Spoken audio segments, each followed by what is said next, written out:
नमस्कार, आप देख रहे हो मितिबी भारत। लखनऊ में अवैध रोहिंग्या और बांग्लादेशी नागरिकों को लेकर चल रही कार्रवाई के बीच महापौर सुषमा खरगवाल का रुख और सख्त होता जा रहा है। मेयर का आरोप है कि शहर और प्रदेश में ऐसे लोगों की घुसपैठ गंभीर चिंता का विषय है। कांग्रेस नेता शहनवाज हुसैन द्वारा असमी नागरिकों के दस्तावेज वैध होने का दावा किए जाने के बाद मेयर ने उन पर आरोपों का जवाब दिया। मेयर सुषमा खरगवाल का कहना है कि कांग्रेस ऐसे लोगों को संरक्षण दे रही है जिन्हें वह देश के लिए खतरा मानती है। उन्होंने कहा है कि नगर निगम अपनी जांच का कार्रवाई जारी रखेगा। मेयर और कांग्रेस नेताओं के बीच बयानबाजी के बाद यह मुद्दा राजनीतिक रूप से और गर्मा गया है। स्थानीय प्रशासन और अवैध बस्तियों की पहचान को लेकर अपनी प्रतिक्रिया जारी रखे हुए है। आगे किराए पे दे रखे 20-20 हजार रुपया साल का उठवा रहे हैं, तो और बिजली के कनेक्शन भी दे रखे हैं। डिपार्टमेंट वाइज क्या आप कार्रवाई के लिए करेंगे? इस पे मैंने बिजली विभाग को भी पत्र लिखा है। इस पे मैं पूछूंगी कि क्या ये नियम है कि 2 किलोवाट 100 झोपड़ियां जला रही है लाइट, ये मैं पूछूंगी। और इसी हफ्ते मैं बिजली विभाग को पत्र भी लिखा है, अभी उनका कोई जवाब नहीं आया, लेकिन मैं अपनी मुहिम आगे बढ़ाती रहूंगी। क्या लखनऊ झुग्गी रहित होगा क्या प्रदेश? प्रयास पूरा है, कोशिश पूरी ईमानदारी से है। जनता, इसमें जनता का सहयोग चाहिए। जनता के आगे कोई नहीं टिक पाता। सरकार के साथ साथ अगर जनता भी सहयोग करेगी तो कहीं कुछ नहीं। और आपका भी सहयोग चाहिए, सच दिखाइए। हम लोग को लगातार दिखाइए। दीदी, जो आपने एक वीडियो वायरल हुआ आपका रोहिंग्या को लेकर, कांग्रेस ने आपको कॉन्फ्रेंस करके जो है आपसे कहा कि उनके क्या है कि उन्होंने क्यों मतलब ऐसा वो बोला?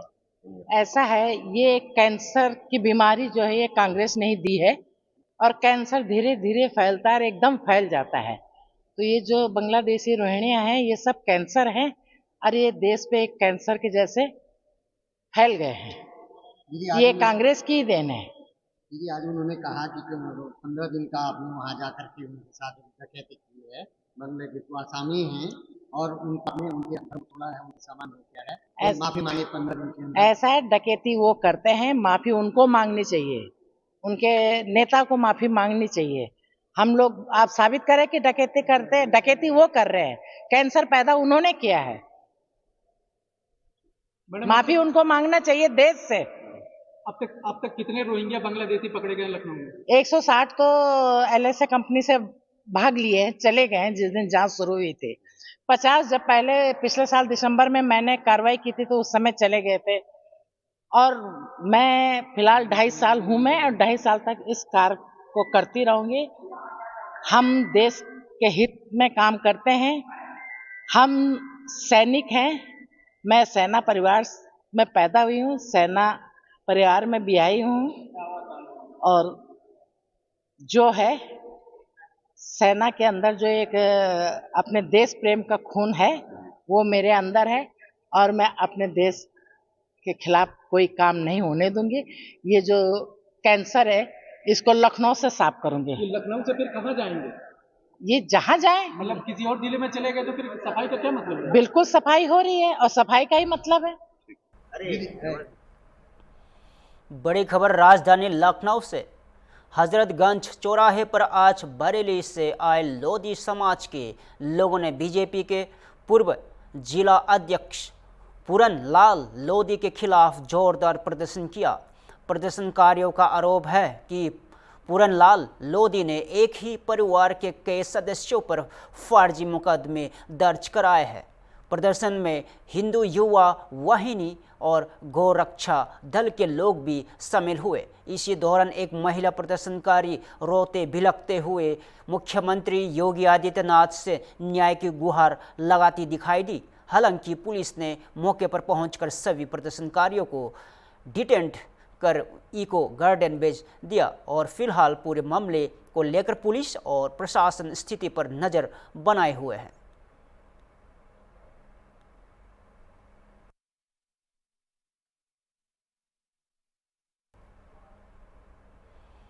बिहार सरकार में कैबिनेट मंत्री और उत्तर प्रदेश में जनता दल यूनाइटेड के प्रदर्शन प्रभारी श्रावण कुमार का बिहार चुनाव समापन होने के बाद आज लखनऊ में पहला दौरा रहा।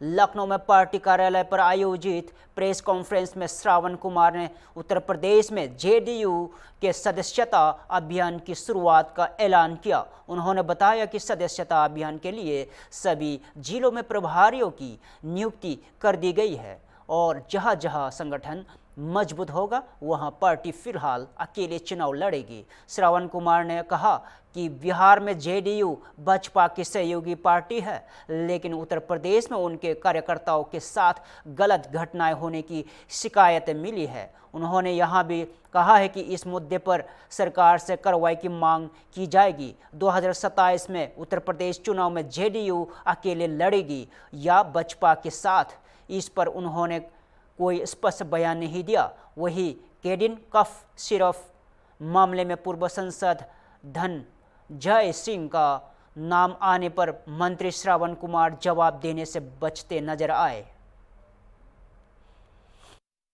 बोलना ठीक नहीं होगा ना। मंत्री जी, ये बात चली कि बीजेपी के 2 डिप्टी सीएम हैं और स्पीकर भी उनके हैं, होम मिनिस्टर भी उनके हैं, तो बीजेपी का कब्जा हो गया एक तरफ से कहाँ? बिहार में और बीजेपी ही ज्यादा पावरफुल है सीट। देश संविधान से चलता है, देश कानून से चलता है और देश कानून से चलता है तो मंत्रिमंडल जो होता है उस मंत्रिमंडल में मुख्यमंत्री ही तय करते हैं कि कौन किस विभाग का मंत्री होगा। जब मुख्यमंत्री ने ही तय कर दिया कि ये विभाग अमुक व्यक्ति को देंगे, ये विभाग अमुक मिनिस्टर संभालेगा, अमुक विभाग ये डिप्टी सीएम संभालेंगे, जब मुख्यमंत्री ने ही मंत्रिमंडल के विस्तार के बाद उनको विभाग दिया है तो यहाँ कन्फ्यूजन कुछ होने का सवाल नहीं है। नीतीश कुमार की गाड़ी दी जा सकती है बिहार में, जिस तरह के पोस्टर कार्यालय के बाहर लगाए गए हैं सर। बातचीत चल रहा है, लोगों में इस तरह की चर्चा होती रहती है और जनता महान है। जनता अगर चाहेगी और जनता चाहती भी है कि निशांत को आगे आना चाहिए, तो जब जनता चाहती है, जनता के दिल में कोई वास करता है नेता, तो उसको कितना रोका जा सकता है। आज न कल उनको आना ही पड़ेगा।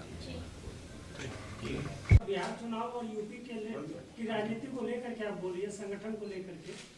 नहीं, सबसे पहले तो आपका जनता दल यू प्रदेश कार्यालय में आप सबके प्रेस और प्रतिनिधियों का सबका स्वागत करता हूं, अभिनंदन करता हूं। और बिहार के चुनाव के बाद ये आपने सही कहा कि लंबे समय के बाद मैं यहां पर आया हूं और आज संगठन की हमने समीक्षा की है।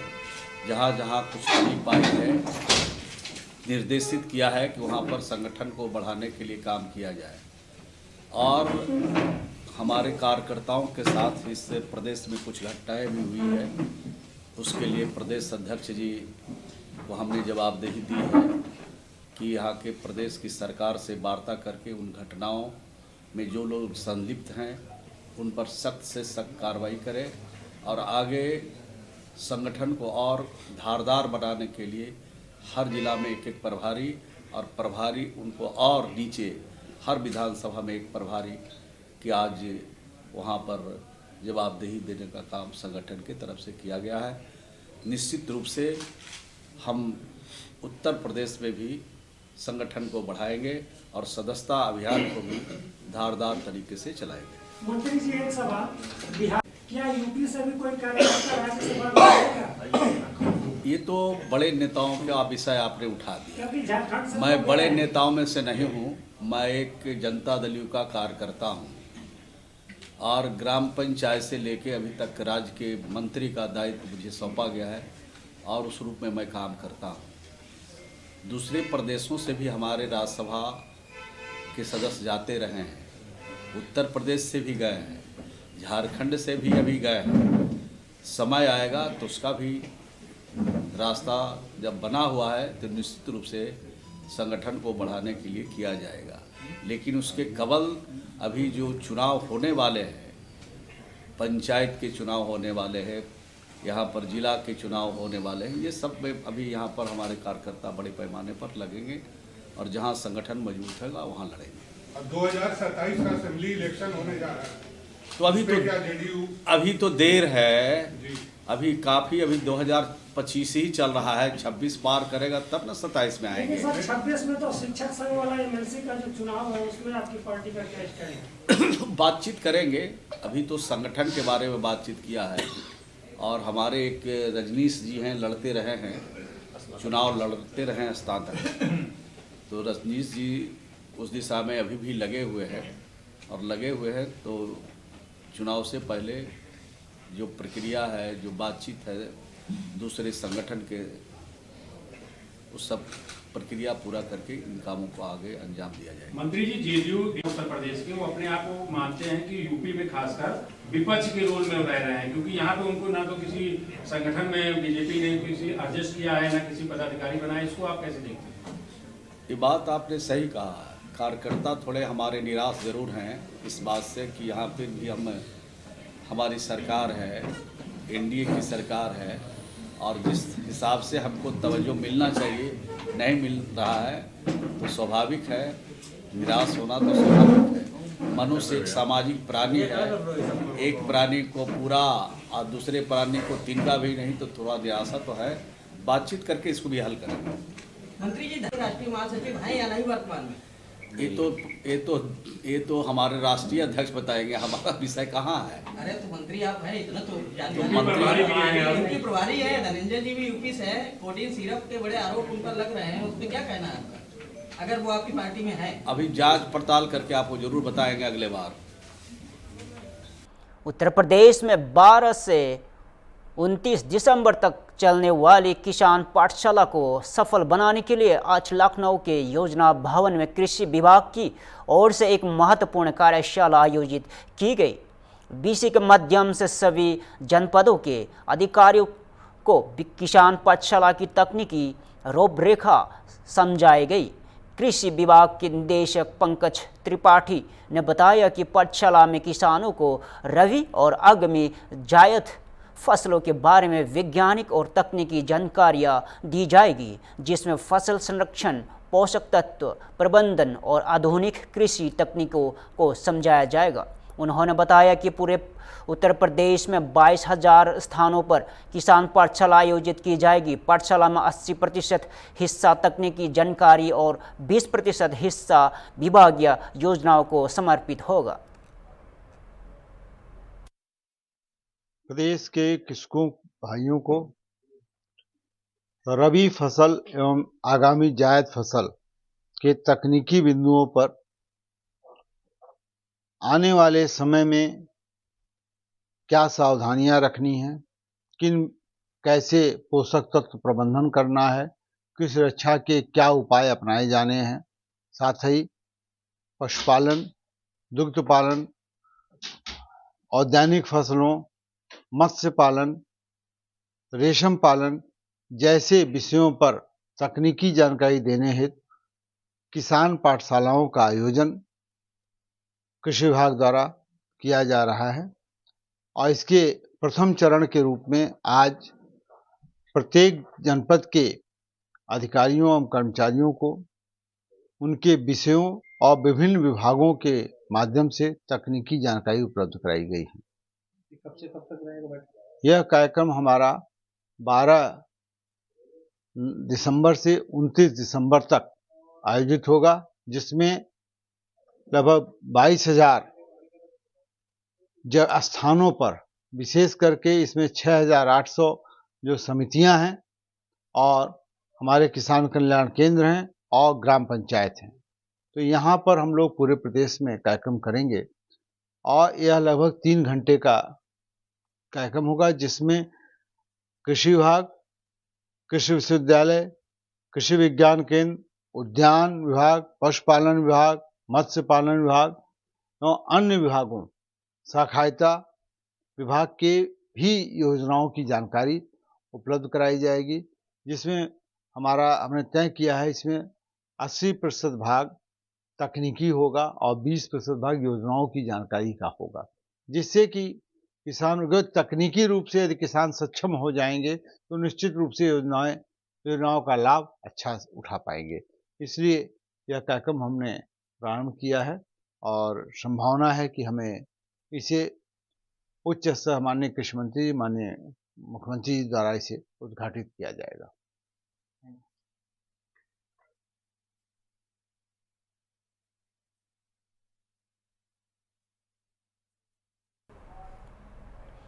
लखनऊ में कृषि निर्यात राज्य मंत्री दिनेश प्रताप सिंह ने सोमवार को प्रेस वार्ता की, जहां उन्होंने प्रदेश में मखाना की खेती को बढ़ावा देने के लिए केंद्र सरकार की विशेष पहल का ऐलान किया। उन्होंने बताया कि प्रधानमंत्री और केंद्रीय कृषि मंत्री ने उत्तर प्रदेश सरकार के माध्यम से राज्य में मखाना उत्पादन शुरू करने के निर्देश दिए गए हैं।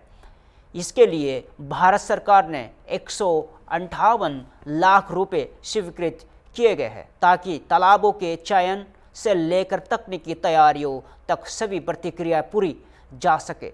और मंत्री ने कहा कि मखाना एक सुपर फूड है और इसकी खेती से उत्तर प्रदेश के किसानों की आय में उल्लेखनीय बढ़ोतरी होगी। अब तक मखाना उत्पादन मुख्य रूप से बिहार तक सीमित था, लेकिन अब उत्तर प्रदेश के उन जिलों में इसकी खेती की जाएगी जहां पानी भरपूर मात्रा में रहता है या जहां सिंघाड़े की खेती संभव है। मंत्री ने यहां भी कहा कि दुनिया के बाजारों तक मखाना पहुंचाने के लिए सरकार निर्यातकों से लगातार बातचीत कर रही है और उत्तर प्रदेश में मखाना उत्पादन के लिए चुनने पर प्रधानमंत्री का धन्यवाद भी दिया। प्रेस वार्ता में उन्होंने प्रदेश में आलू निकासी की भी स्थिति पर भी स्पष्ट किया। उत्तर प्रदेश में आलू की कोई समस्या नहीं है और इस बार भी कहीं आलू फेंके जाने की घटना सामने आई है। और मतदाता सूची को लेकर उन्होंने कहा कि राज्य सरकार की सुनिश्चित कर रही है कि कोई भी सही मतदाता सूची में न छूटे, जबकि घुसपैठियों को सूची से शामिल होने से रोकना भी उतना ही महत्वपूर्ण है। आगे सुनिए। बिल्कुल, हमारे उत्तर प्रदेश के यशस्वी मुख्यमंत्री जी और हम सब और आप सहित सबका दायित्व है कि सही वोटर मतदाता सूची में जुड़ें। गलत वोटर जो अविधिक वोटर है वो वोटर यहाँ से उनका नाम काटा जाए। इस प्रक्रिया में माननीय मुख्यमंत्री जी सहित हम आप सब लोगों का दायित्व है, जो भारत के नागरिक हैं, विधिक नागरिक हैं, उनका दायित्व है कि मतदाता सूची सही बने। सही मतदाता सूची होगी तो सही निर्वाचन होगा। गलत लोग जो घुसपैठिए हैं, जो दूसरे दलों के लोग ये चाहते हैं कि बाहर के लोग आ जाएं, बांग्लादेशी आ जाएं, रोहिंग्या आ जाएं, और देशों से आ जाएं, हमारा वोट बैंक बढ़ जाए, भारत रहे चाहे मिट्टी में मिल जाए, उनकी राजनीति चलती रहे। उनकी राजनीति तो अपने परिवार की राजनीति है। उनकी पार्टियां अपने घरों के सुख के लिए राजनीतिक दलों को उन्होंने बनाया है। उनका भारत से, भारतवासियों के सुख से कोई लेना देना नहीं है। इसलिए भारतीय जनता पार्टी और हमारी डबल इंजन की सरकारें किसी भी दशा में किसी घुसपैठियों को भारत में ना रहने देने और कोई भी मतदाता जो भारत का नागरिक है वो छूटने न पाए मतदाता सूची में। इसका प्रयास किया जा रहा है कि हम जो है तालाबों का चयन कर लें, सेंटर ऑफ एक्सीलेंस की स्थापना की तैयारी कर लें, डेमॉन्स्ट्रेशन की तैयारी कर लें, बायोसेलर मीट का आयोजन कर लें, मखाना पवेलियन के माध्यम से प्रचार प्रसार कर लें, निर्यातकों को इंटरनेशनल प्रदर्शनी ट्रेड फेयर में प्रतिभाग करने की तैयारी कर लें। ऐसे ही जो अवेयरनेस प्रोग्राम है भ्रमण करने के लिए, सब जगह चयन करने के लिए, किसानों को जानकारी देने के लिए 158 लाख भारत सरकार के द्वारा राज्य सरकार को प्रदान किए गए हैं। मैं इसके लिए राज्य के किसानों की ओर से और अपने सरकार की ओर से देश के प्रधानमंत्री जी और देश के कृषि मंत्री जी का धन्यवाद देता हूँ। यह मखाना की खेती निसंदेह सुपर फूड में आता है और हर आमो खास की चॉइस है मखाना, और मखाना की खेती हमारे राज्य के किसानों को समृद्धि की ओर ले जाएगी, ऐसा मैं उम्मीद करता हूँ। पहले मखाना की खेती केवल बिहार राज्य तक ही सीमित थी और अब जो है वो हमारे उत्तर प्रदेश सहित कुछ अन्य राज्यों को भी इसके लिए चयनित किया गया है। हमारे राज्य में काफ़ी जनपद ऐसे हैं जिस फिलहाल के लिए इतना ही। ताज़ा खबरों देखते रहिए होम टीवी भारत।